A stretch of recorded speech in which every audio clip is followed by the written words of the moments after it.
Bonjour à tous et bienvenue sur ce podcast sur le thème des entreprises post-19.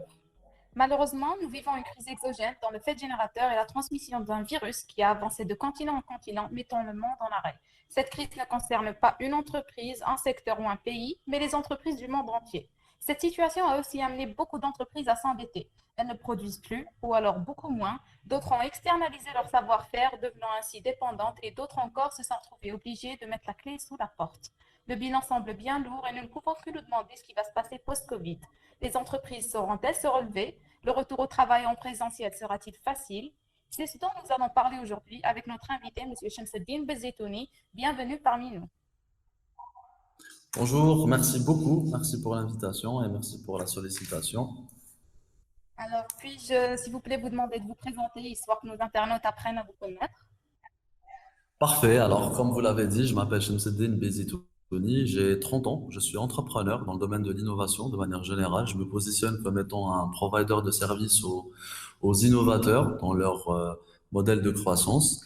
Je suis aussi le président de la Fédération Startup et Économie du Savoir de la CAPC, la CAPC, la Confédération algérienne du patronat algérien, citoyen, pardon.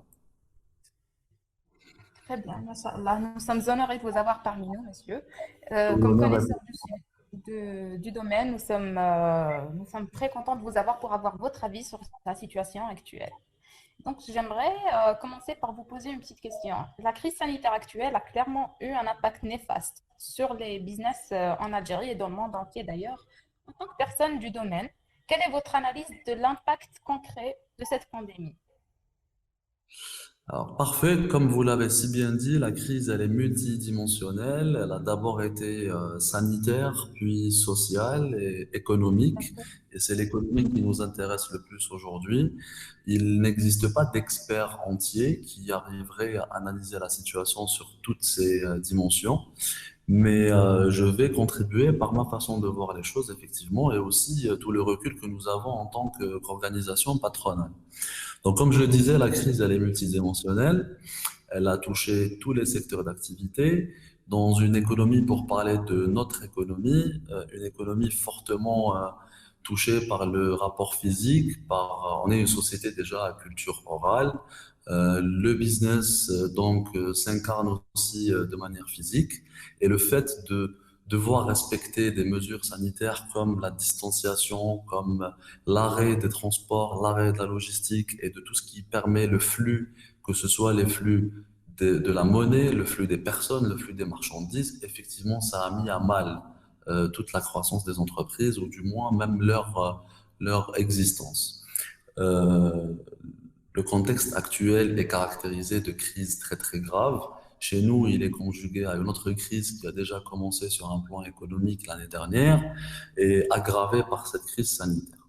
Ceci dit, et je pense que nous allons aborder ça tout au long de cette interview, il existe des voies et des perspectives nouvelles que nous n'aurions pas envisagées si nous n'avions pas vécu cette crise. Mais voilà. Très bien. Et comment, justement, si maintenant que l'on a vécu cette crise, comment pensez-vous que les entreprises peuvent encore innover dans ce Bah, cadre? écoutez, aujourd'hui, l'innovation, on le disait déjà depuis quelques années, l'innovation n'est plus un choix. Toute entreprise qui veut prospérer, exister et qui aspire encore plus à de la croissance a besoin d'innover. L'innovation, contrairement à ce qu'on a tendance à croire de manière populaire, ce n'est pas des laboratoires en entreprise avec des blouses blanches et plein de produits chimiques. C'est pas ça la recherche, forcément. L'innovation, elle est aujourd'hui, elle intègre tous les aspects de la création de valeur. Ça va de l'innovation dans le management à l'innovation dans le produit, dans notre façon de communiquer autour de ce produit, mais aussi dans notre façon de concevoir le produit. Cette crise, je pense, et nous sommes très nombreux à le penser aussi, elle a permis à toutes les personnes déjà, mais aussi à toutes les entreprises de prendre une pause, de se poser des questions et de se dire où va le monde. J'aimerais revenir rapidement sur quelques enseignements que cette crise nous permet d'avoir. Premièrement, en tant que, quand je dis nous, je parle de de toutes les nations, de toutes les économies, de toutes les entreprises, quelle que soit leur situation géographique. Nous nous sommes rendus compte que nos sociétés n'étaient pas prêtes pour le long terme et que surtout nous n'arrivons pas à prédire ou à prévoir l'avenir.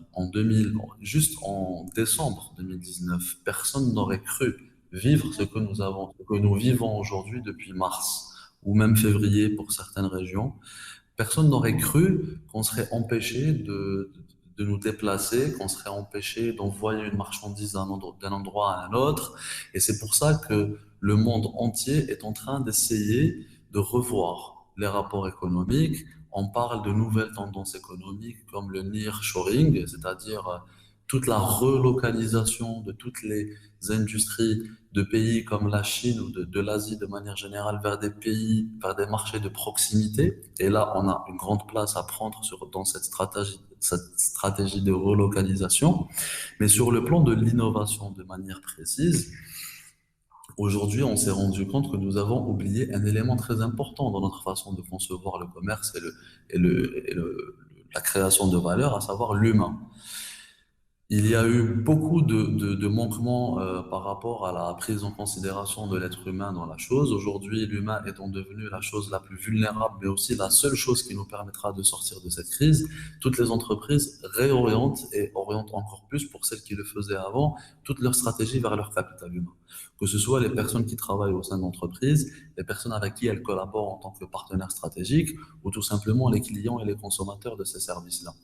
Il est très important aujourd'hui de creuser toutes les pistes d'innovation qui permettraient de répondre aux besoins sanitaires, aux besoins des personnes. Et sur ce plan, je pense que nous avons un greenfield en face de nous. Nous avons vraiment tout un terrain à déblayer.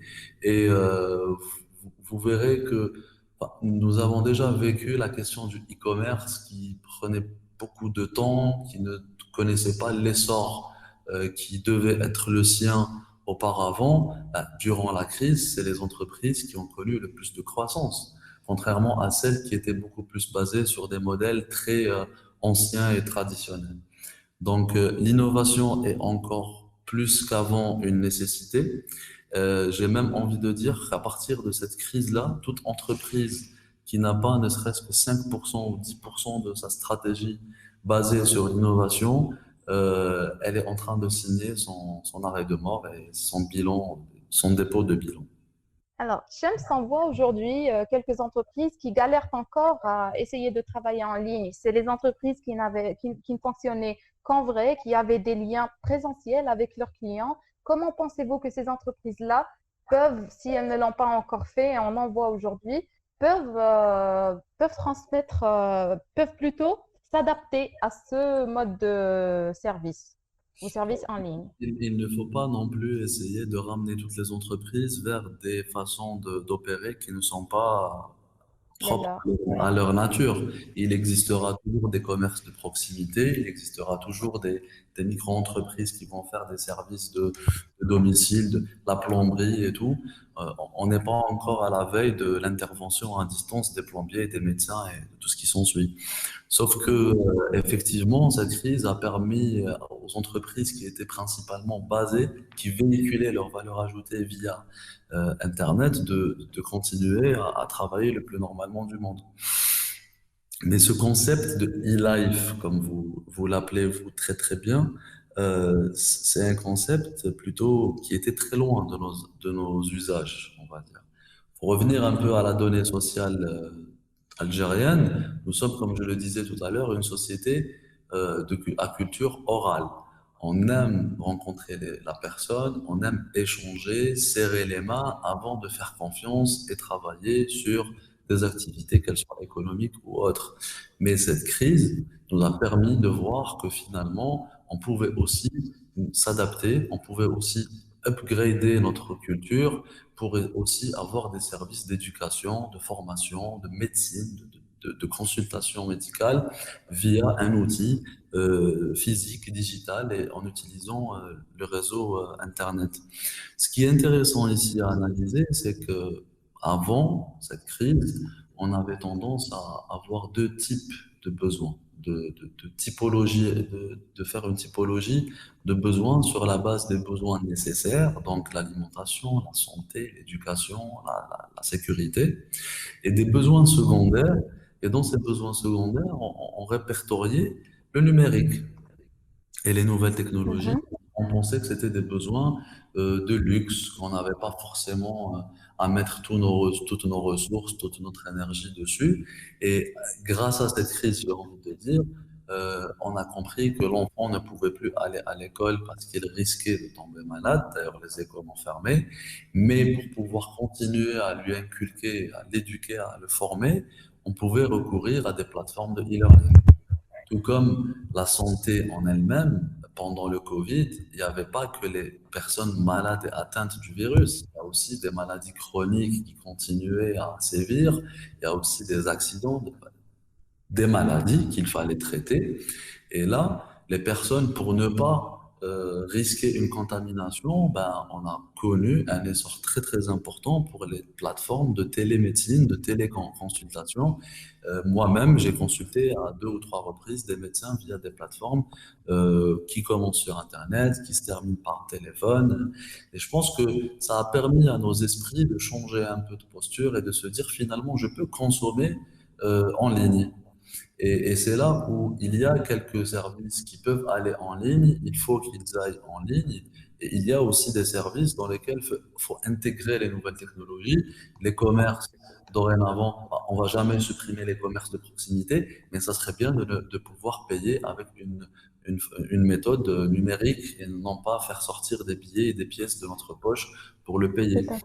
et ainsi de suite. Donc, je pense qu'il faut concilier, qu'il faut capitaliser sur ça et se dire, OK, aujourd'hui, le numérique est devenu une donne régulière et récurrente dans notre vie. Ce n'est pas une façon de consommer, mais c'est la façon que nous devons utiliser pour vivre. Et de l'autre côté, il faut dire quelles sont les choses que nous pourrions améliorer grâce à ça et non pas supprimer pour ça. Donc, c'est un peu ici le débat, il se situe à ce niveau-là. La e-life est un grand concept. On ne peut pas vivre que sur Internet. Nous vivons sur Terre, mais nous devons intégrer dans notre vie quelques nouveaux outils que nous considérions secondaires. Tout à fait. Il est vrai que beaucoup d'entreprises pensaient que le client n'était pas prêt à ce mode e-life, etc. Il ne consommait pas en ligne, c'est vrai. Mais bien, comme vous l'avez dit, le Covid-19, il nous a montré que le client est là et que si les services sont présents, il est prêt à consommer. On a vu les livraisons on les voit se multiplier, les options de livraison, d'achat en ligne, etc. Et c'est vrai qu'à part dans quelques grandes villes comme Alger, Oran, etc., les wilayas à l'intérieur du pays n'avaient pas accès à ça. Et on voit qu'avec le Covid, on les voit de plus en plus. Aussi avec l'option dont vous avez parlé du paiement électronique qui doit être nécessaire, on l'a vu, surtout avec le manque de liquidité auquel on vient de faire face, c'est une option qui pourrait aider tout le monde et justement nous éviter la contamination. Donc, pensez-vous que essayer de continuer sur cette lancée, comme vous l'avez dit, et essayer de créer au fur et à mesure, en parallèle des services en présentiel, soit une bonne option selon vous. Oui, clairement, en fait, Pensez-vous que il faut c'est en fait pour toutes considérer les entreprises, même à l'intérieur du pays? Parce que comme je vous l'ai dit, on commence tout juste à les découvrir. Pensez-vous justement que c'est le point de lancement qui va encourager les entreprises à faire ça dorénavant? plutôt à l'intérieur du pays, parce que comme vous l'avez dit, il y a les grandes villes, il y a les grandes agglomérations où le citoyen, on va dire, il est un peu mieux nanti, dans le sens où il a accès à plus de services plus facilement. Mais il y a ce qu'on appelle l'inclusion numérique et le fait de permettre à des citoyens qui vivent dans des territoires assez éloignés où ils n'ont pas accès à certains services physiquement, le numérique pourrait être un bon relais pour leur permettre d'accéder et d'être inclus dans ce type dans ce système de production et d'accès à des services. Je pense qu'aujourd'hui, la vidéo, la VOD, la vidéo on demand, ou bien la musique on demand, tout ce qui est consommable sur des plateformes, euh, il vous suffit d'avoir un smartphone et une connexion Internet plus ou moins acceptable. Et là, vous pouvez consommer du contenu, que vous soyez dans une grande ville du pays ou dans un petit village éloigné. vous pouvez consommer la même chose que votre concitoyen à l'autre bout du pays. Il faudrait généraliser ça et c'est une grande opportunité marché finalement pour les entreprises parce que sur un marché de 42 millions, disons nous avons un marché de 42, 43 millions, je pense que c'est 44 millions cette année, effectivement, mais réellement les entreprises peuvent toucher uniquement une faible proportion, on va dire pas l'entière proportion du marché, parce que des citoyens n'ont pas accès à ces services. Ils peuvent tout simplement pas trouver le service à proximité. Le fait de les inclure économiquement va d'un côté servir le citoyen parce qu'il pourra toucher à tous les services et avoir accès à ces services au même titre que tout le monde, mais de l'autre côté, l'entreprise, ça lui permet d'avoir des marchés beaucoup plus grands et de toucher des personnes et des consommateurs qu'il ne touchait pas avant. Très bien. Donc, concernant le travail à distance, qu'on voit plusieurs entreprises employées en ce moment, Oui. vous m'entendez, Shams? Ah, très Oui, bien. oui. Pour le travail à distance et le recrutement en remote, ils ont brutalement pris, pardon, une grande place durant le confinement. Ils ont certainement leurs avantages puisqu'ils offrent beaucoup plus de flexibilité. Ils ont permis à des entreprises de continuer leurs activités, mais d'autres les voient plutôt comme un inconvénient. De quel côté êtes-vous? Ou peut-être Alors, un mix des deux. exactement, c'est ce que j'allais dire. J'allais dire que ma réponse ne Oui, rentre pas dans les deux propositions. Le meilleur exemple que j'aime prendre, c'est l'exemple du e-learning. Alors, pour avoir travaillé dans une grande entreprise multinationale qui fait de la certification et de la formation et qui avait vraiment investi depuis les premiers temps dans l'innovation à travers la formation à distance, il a été compris une seule chose, de par le monde, hein, ce n'est pas propre à l'Algérie, la formation 100% en ligne n'était pas aussi efficace que la formation traditionnelle. tout à fait. Et c'est pour ça qu'il y a eu recours, il y a eu création marketing d'un nouveau terme qui s'appelle le blended learning. Faire du blended, ça veut dire que vous allez mixer les deux. Vous allez faire une partie qui n'est pas nécessairement exécutable en présentiel, mais il faut maintenir un contact physique. Moi, je dirais la même chose par rapport à ça. Le travail à distance, c'est pas quelque chose qui a été découvert pendant la crise sanitaire. C'est sur ce plan, si vous voulez, je veux revenir à des concepts très simples qui sont les nouveaux modes organisationnels et les nouveaux modes de travail. Vous savez que nos sociétés dans le monde sont passées et sont toujours en cours de transition d'une ère vers une autre.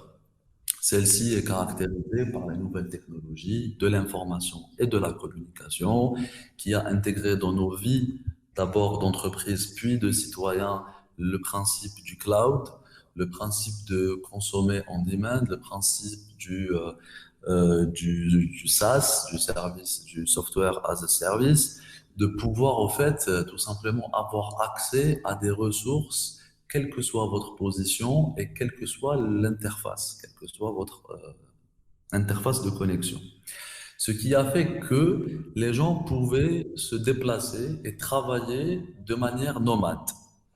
On connaît de plus en plus l'avènement des espaces de coworking, des espaces de travail partagé, des multinationales qui ont plusieurs ressources, des personnes qui travaillent sur plusieurs continents, mais qui travaillent à partir des mêmes ressources documentaires qui sont, elles, euh, hébergées dans un seul endroit dans le monde et ils ont accès à ces ressources à travers Internet.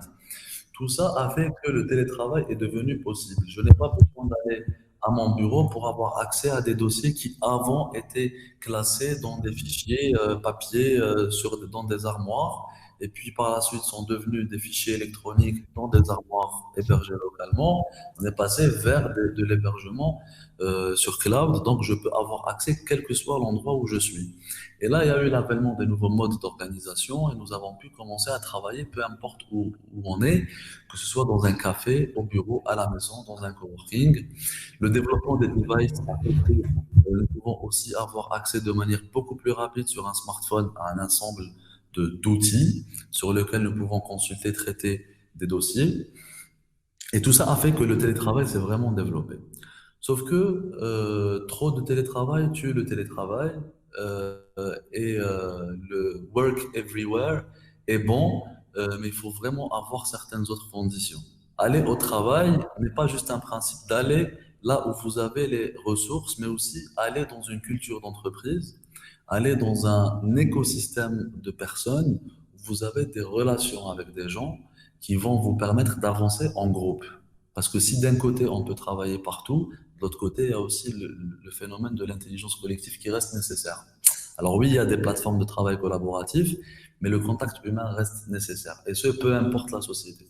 C'est pour ça que euh, faire appel au télétravail pour gérer une situation sanitaire comme celle-ci, c'est bien, mais même pendant ces moments-là, il y a eu des points négatifs, comme le fait de travailler à n'importe quel moment de la journée. Vous oubliez votre hygiène de vie, vous oubliez que vous avez une vie personnelle, vous pouvez être touché par votre patron, votre collègue, votre collaborateur à tout moment de la journée. N'importe De toute manière, vous êtes en télétravail, donc il n'y a plus d'horaire de travail.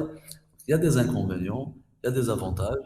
Le plus intéressant, c'est encore une fois de ne pas passer du blanc au noir ou du noir au blanc, mais de se dire, ça serait bien d'envisager le télétravail, mais à des proportions bien gardées et à des niveaux bien étudiés pour ne pas provoquer les effets, les méfaits de ce télétravail. quoi. Donc, comme vous l'avez dit, pour les entreprises qui avaient un certain système d'information qui leur permettait de mettre en lieu le télétravail, il y en a quelques-unes, surtout en Algérie, on le voit et on a vu des témoignages qui n'avaient pas ces systèmes-là. Et ceci n'a pas facilité leur migration. Il y en a qui n'ont même pas pu migrer vers le télétravail et qui souffrent de ceci. Pensez-vous qu'une fois de retour, et on voit que le confinement commence à être levé, il reste que quelques wilayas, pensez-vous que le post-Covid, lorsque les entreprises pourront reprendre leurs activités normales, pensez-vous qu'ils pourront reprendre à 100% ou bien pensez-vous que ceci va encore défavoriser celles qui n'avaient pas pu faire avec le télétravail? Je veux dire, pensez-vous Alors, que pour celles qui ont cessé toute activité, pensez-vous que la reprise va être encore plus dure et va encore les défavoriser? alors écoutez, là, ça fait partie un peu des enseignements qu'il faut tirer de cette crise pour ne plus retomber dans le même schéma. Oui, La transformation digitale des entreprises est devenue une nécessité. Sauf qu'il y a entreprises et entreprises, il y a aussi des natures de travail qui ne permettent pas forcément la bien sûr. transformation. Même si aujourd'hui on est en train de voir des mineurs en Chine qui explorent des mines à distance via des robots, vous voyez qu'on va vers un monde où le travail à distance va être généralisé et ce, peu importe le métier. Mais il faut revenir à une réalité du terrain et à des capacités de transformation technologique. Vous avez des services, vous avez des entreprises qui ont besoin de moins de ressources pour aller vers le travail à distance à travers des outils technologiques. Et vous avez des entreprises qui ont besoin de beaucoup investir pour pouvoir répondre à cette forme de travail. Donc oui, celles qui ont besoin de beaucoup d'investissement ne vont pas forcément être privilégiées. Et celles qui ont besoin de peu d'investissement, bah, ils vont le faire très rapidement si ce n'est pas déjà le cas. Par contre, il faut y aller de manière graduelle. Mettre en place une stratégie de transformation du management n'est pas quelque chose qu'on fait en une année, en quelques semaines. C'est vraiment étudier. Les ressources doivent être présentes pour pouvoir aller vers ce type de travail. Donc, moi, je pense qu'après cette crise, on va renouer avec la vie de manière naturelle parce qu'on est toujours pendant la crise et on ne sait pas quand est-ce qu'on va en sortir. Mais après celle-ci, le travail va reprendre de manière physique. La seule chose qu'il faut pas, le seul piège dans lequel il ne faut pas tomber, c'est de ne pas se dire que c'était une parenthèse. C'est bon, c'est passé, ça va jamais revenir. Il faut se préparer à une prochaine guerre sanitaire contre un virus, une bactérie ou autre chose qui va nous empêcher encore une fois d'avoir une performance économique. Et parmi les choses qu'il faut prévoir, c'est cette transformation et cette capacité à travailler de manière isolée, confinée, cachée, à l'abri de beaucoup de choses. Et ne pas se dire, c'est bon, c'est fini, on peut revenir à comme on était avant et on oublie cette histoire de transformation digitale. Très bien. Pensez-vous, maintenant qu'on parle du retour des employés, vous dites qu'on va renouer avec la vie, pardon. Pensez-vous quand même que les employés vont avoir une difficulté à reprendre? On l'a évoqué tout à l'heure, on a oublié ce que c'était que les horaires, tout le monde pouvait contacter tout le monde dès qu'on le voulait, on ne savait plus différencier entre la vie professionnelle et celle personnelle, quant aux horaires, etc. Pensez-vous que le retour au présentiel, les entreprises devront également composer avec les effets cognitifs de la distanciation sur leurs collaborateurs? Pensez-vous que le rapport envers l'un et l'autre et envers l'entreprise aura changé? Il y aura un certain temps d'adaptation nécessaire ou pas? Alors, je pense que pour avoir des réponses beaucoup plus pertinentes et beaucoup plus précises, ça serait bien de revenir vers des experts en psychologie d'organisation. Mais en tant qu'utilisateur de l'entreprise, je suis aussi une personne qui travaille en entreprise. Moi, en expérience personnelle et comment je vois la chose, déjà, on sait qu'on ne reviendra pas à une vie comme on la connaissait avant le Covid, avant 2022. Donc, il va falloir Oui, composer jusqu'à cette date-là, si elle n'est pas encore prolongée, avec toutes les mesures sanitaires que nous vivons aujourd'hui. Distanciation sociale, pas de contact physique et beaucoup d'autres gestes barrières que vous connaissez très très bien. Ceci dit, le retour à l'entreprise, il s'est fait déjà. Les entreprises, à un moment, il faut qu'elles avancent. C'est de l'économique, c'est une guerre économique. Si vous ne travaillez pas, vous fermez. C'est une réalité. Donc, il y a réintégration. Dans mon entourage, du moins, je vois des entreprises qui commencent à réouvrir leurs portes aux employés, tout en maintenant tous les gestes que vous connaissez, qu'on exécute aussi au niveau des restaurants, des endroits publics et compagnie. La psychologie de la personne maintenant, effectivement, elle est celle de tout, comme celle de toutes les autres personnes dans la société. L'employé va avoir du mal à reprendre un rythme comme avant, surtout qu'il doit parsemer sa journée de déperdition de temps par rapport à certaines conditions sanitaires. Mais c'est là, il faut composer avec, il faut commencer à réinventer nos modes organisationnels selon cette nouvelle donne. Les réunions ne peuvent plus se faire à plus d'un certain nombre de personnes. La salle doit être appropriée. Il y a des ressources que les entreprises sont en train de prendre.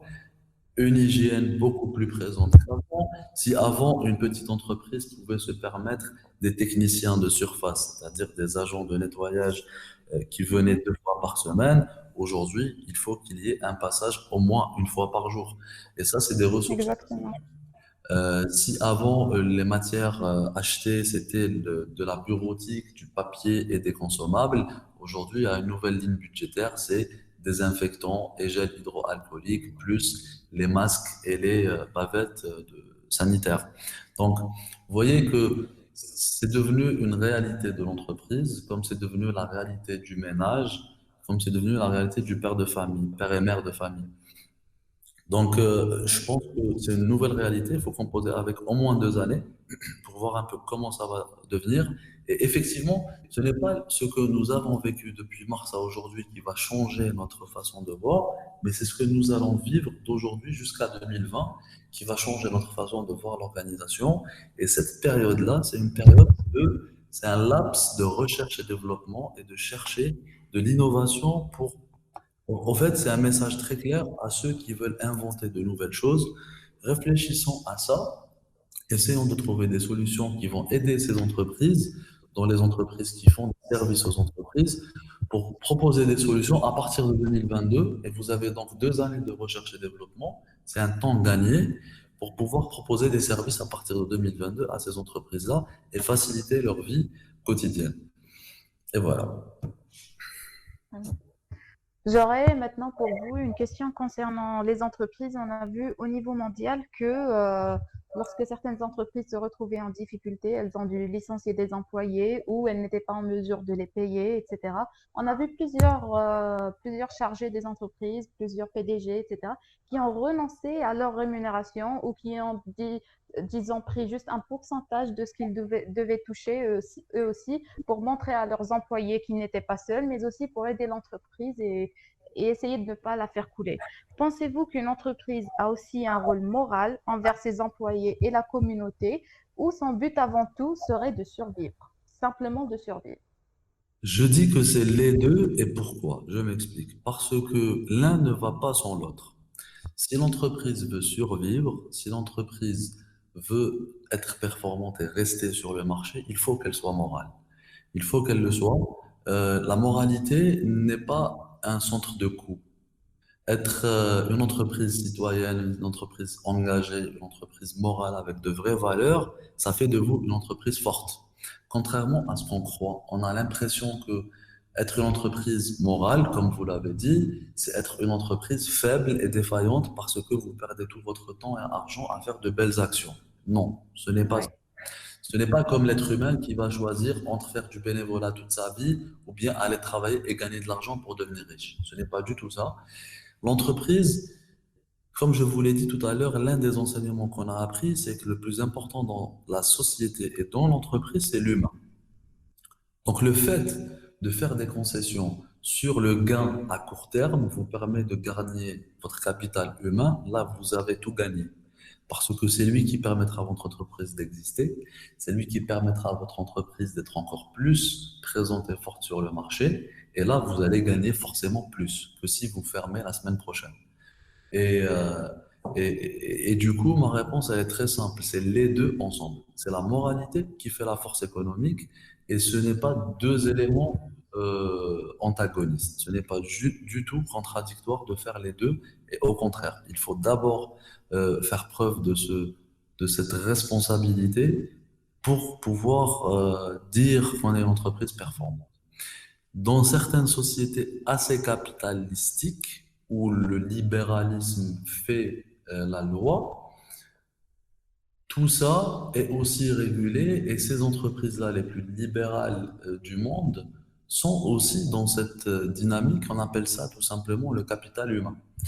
Et dans un monde qui se dit beaucoup plus dans une économie fondée sur la connaissance étant de l'apanage de l'humain, l'outil de production est devenu humain. Si vous n'investissez pas dans votre humain, ça veut dire que vous n'avez pas investi dans votre capital, dans votre actif le plus important, pour revenir à un terme plus traditionnellement connu dans l'économie. Donc, c'est un cercle vertueux.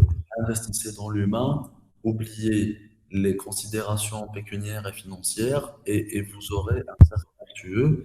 Mais bien évidemment, il faut garder l'intérêt en tête, et l'intérêt, il est dans l'humain. Vous voyez un peu, c'est un changement de paradigme, c'est oui, oui. une perception de la chose. Ouais, très bien. Je vous comprends, merci beaucoup. Donc, nous touchons à la fin du podcast. Pour résumer juste un petit peu, pouvez-vous nous dire quelles sont selon vous les leçons que les entreprises doivent tirer de cette pandémie et quelles devraient être leurs priorités à la fin de cette crise? Juste un petit résumé. Moi, je pense qu'il ne faut pas tomber dans des effets de mode. C'est pas parce qu'il y a eu une crise sanitaire qui a obligé les entreprises à se numériser, il faut tout de suite se dire, voilà, c'est bon, nous avons fait notre transformation digitale. Une transformation se fait avec le temps et avec beaucoup de ressources. Il faut qu'elle soit bien planifiée, bien stratégiée pour pouvoir être bien implémentée. Les leçons à tirer, c'est que c'est l'humain qui est au cœur de toute création de richesse. Ça l'était avant, mais c'était juste des slogans. Aujourd'hui, c'est une réalité. On parle même chez nous d'économie du savoir, d'économie fondée sur la connaissance. Et cette connaissance-là, elle est définie par l'humain qui la porte, qui la développe et qui l'exploite. Donc l'humain avant tout. Et aussi ne pas essayer de construire son modèle sur une décennie ou 20 ans, mais vraiment ne pas tomber non plus dans le day-to-day stratégie, mais rester agile. Développons des entreprises petites mais rapides et pas grandes et lentes. Le plus important aujourd'hui, c'est d'avoir des entreprises rapides, agiles, prêtes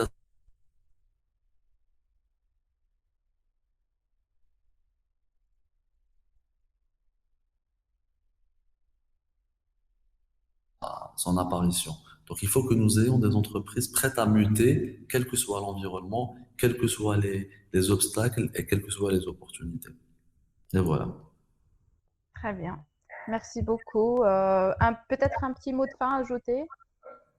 Moi, je dirais merci beaucoup à votre club. J'aime beaucoup le professionnalisme. Et le dernier mot, c'est bravo à vous, merci et au plaisir de faire encore plus de choses ensemble. Eh bien, merci à vous, Monsieur Shamseddine Bezitouni. C'était franchement un honneur de vous savoir et d'avoir accès à votre savoir et à votre avis sur le sujet. Merci encore de nous avoir accordé votre temps. Et à tous nos auditeurs et nos internautes, n'oubliez pas, restez branchés sur nos réseaux sociaux et surtout, be safe. Le combat est toujours là. On continue.